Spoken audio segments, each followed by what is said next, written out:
Hi friends, welcome to my channel. இன்றைக்கி காலையில் எழுந்தோடனே ரொம்ப பரபரப்பாக இருந்தது. எனக்கு நிறைய வேலை இருந்தது. காலையில் எழுந்து பூரிக்கு மாவு பிசைஞ்சேன்.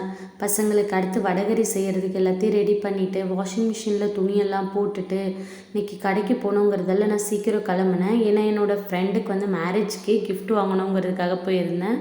ஒரு நல்ல கிஃப்டாக கிடைச்சது, வாங்கிக்கிட்டேன். அதுக்கப்புறம் எங்கள் வீட்டுக்கு வந்து ஃப்ரெண்ட்ஸ் எவ்வளோ நாள் ஆச்சு வீடு கட்டி, பட் என்னென்னா அந்த ஃப்ரண்ட்டு டைல்ஸ் மட்டும் நாங்கள் போடவே இல்லை, படி டைல்ஸு.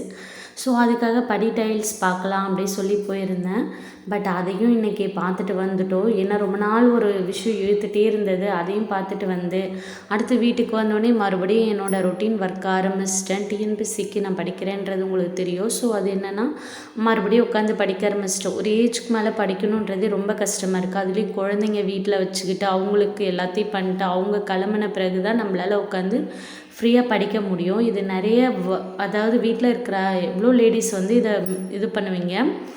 ஸோ அந்த மாதிரி கஷ்டம் எனக்கும் இருக்குது. பசங்கள்லாம் ரெடி பண்ணி அவங்களுக்கு எல்லாத்தையும் செஞ்சு கொடுத்துட்டு அதுக்கப்புறம் கிடைக்கிற அந்த டைமிங்கில் தான் நான் படிப்பேன். பட் அந்த ஒரு கேப் இருக்குது இல்லைங்களா, ஸ்கூல் போயிட்டு வர வரைக்கும் குழந்தைங்க, அந்த டைமில் வந்து என்னோடய ஒர்க்கெல்லாம் நான் முடிச்சுப்பேன்.